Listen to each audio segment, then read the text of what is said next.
महाराष्ट्र के प्रसिद्ध मार्शेस घाट में सड़क धंसने की घटना के बाद प्रशासन ने एहतियात के तौर पर मुंबई की ओर जाने वाले सभी प्रकार के वाहनों की आवाजाही अस्थायी रूप से बंद कर दी है। यह घटना कल्याण अहिल्यानगर राष्ट्रीय राजमार्ग पर जुन्नर तहसील के करंजाड़े गांव के पास हुई है। यात्रियों की सुरक्षा को देखते हुए पुणे के जिलाधिकारी जितेंद्र दुड्डी ने यह आदेश जारी किया है। फिलहाल ट्रैफिक को वैकल्पिक मार्ग से डाइवर्ट किया गया है और प्रशासन ने लोगों से केवल निर्धारित रूट का ही इस्तेमाल करने की अपील भी की है।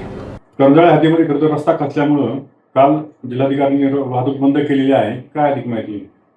माळशेज घाटामध्ये 599 ते 699 किमीच्या दरम्यान रस्ता खचल्यामुळे आणि त्या परिसरात मोठ्या प्रमाणात पाऊस झाल्यामुळे सदर रस्ता खचून वाहतुकीस बंद करण्यात आला आहे। काल दिनांक 26/7/2026 रोजी माननीय कलेक्टर सो पुणे यांनी त्या संदर्भात आदेश केलेले आहेत।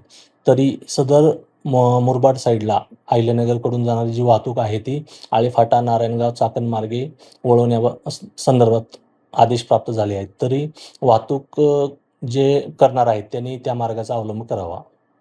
दोन मार्ग काहीतरी वाहतूक वळवली आहे, तर नाशिक किंवा मग दुसरं पुणे चाकण मार्गे किती दिवस हे बंद राहणार आहे त्यावर काही माहिती? सदर या ठिकाणी सध्या पावसाचा जोर कायम आहे आणि काम करण्यास पण अडथळे तयार होत आहेत। जसं काम सुरुवात होऊन जेवढ्या लवकर काम पूर्ण होईल तेव्हा तो वाहतुकीस परत पूर्ववत करण्यात येईल। स्थानिक नागरिकांना काही प्रतिबंध आहेत का याच्यामध्ये?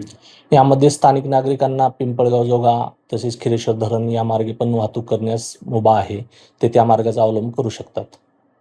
इतर लोक असतील, इतर पर्यटनासाठी येणारे आहेत, त्यांनी सदर मार्ग टाळावा।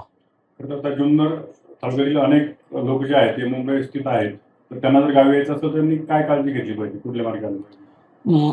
मुरबाड मार्गे जे अहिल्यानगर कडे जाणारे वाहतुकीसाठी जे लोक आहेत त्यांनी खिरेश्वर मार्गे जो पर्याय आहे त्याचा मार्ग अवलंब केला तरी काही अडचण येणार नाही। सदर रस्ता हा थोडासा त्या साईडला धोके वगैरे असते, त्याची काळजी करून त्यांनीच वाहतुकीसाठी उपलब्ध आहे तो रोड। या ठिकाणाहून जी तरकारीची वाहतूक होते त्याबद्दल आपण काय सांगू? सदर तरकारी करणारे वाहतूकदार आहेत त्यांना सदर रोडबाबत पूर्णपणे माहिती आहे। त्यांना पण आम्ही आवाहन केलेलं आहे की इतर पर्यायी मार्गाचा अवलंब त्यांनी करावा। तसेच त्यांना खिरेश्वर पिंपळगाव जोगा हा दुसरा पण पर्यायी मार्ग आहे, तो थोडासा खडतर आहे पण व्यवस्थित आहे, त्या मार्गाचा पण ते अवलंब करू शकतात।